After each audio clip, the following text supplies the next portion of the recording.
បងប្អូននៅឈុតមីក្រូមកដល់ទៀតហើយបាទមកដល់ថ្មីបងប្អូនបាទមិនត្រូវការបាទហ្នឹងហើយលឺស្អាតមានអាតូចមានអាក្តារមានអាធំបាទនេះឈុតបាទនេះបនឥណ្ឌូនេស៊ីបងប្អូនបាទនេះដាក់ម៉ាកនេះបាទ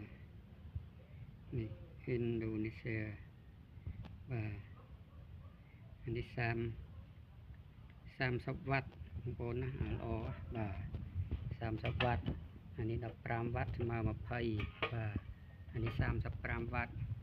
ហ្នឹងហើយបងប្អូនត្រូវការបាទនេះចាត់មកបាទពុតមីក្រូបងប្អូនដាក់តាមរ៉ឺម៉កបាទលក់អីវ៉ាន់បាទយើងកាសលក់អីវ៉ាន់បាទស្រួល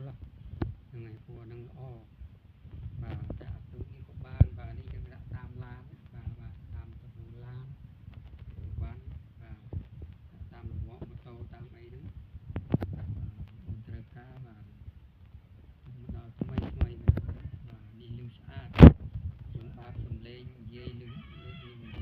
លឺស្អាតបាទប្រើអំភ្លីក៏បាននេះអំភ្លីក៏ល្អបាទអំភ្លីហ្នឹង300 វ៉ាត់300 វ៉ាត់អំភ្លីលើកដាក់ទៅស្អាតបងប្អូនត្រូវការឈុតមីក្រូមកដល់ឈុតមីក្រូដល់6 គ្រឿងនឹងបាទឲ្យគេបាទហើយរៀបចំឲ្យគេ4 គ្រឿងយកអត់ហើយកន្លែងញ៉ាំឲ្យគេបានលើកតដល់6 គ្រឿងត្រូវការបាទនឹងស្អែក2 ថ្ងៃទៀតបាទនឹងចូលទៀតចូលស្តុកទៀតបាទ10 គ្រឿងមកទៀតបាទយកម្ដង10 គ្រឿងបាទនឹងយកសាមុន2 ដងអស់ហើយយកចូលមកទៀតហ្នឹងហើយត្រូវការបាទឆាតមកហ្នឹងហើយតាម Telegram ក៏បានតែក៏បានអត់លេខនេះបាទ097 88 19 221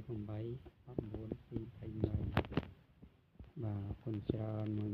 បានយកទៅប្រើដាក់តាមឡានលក់ដូរស្រួល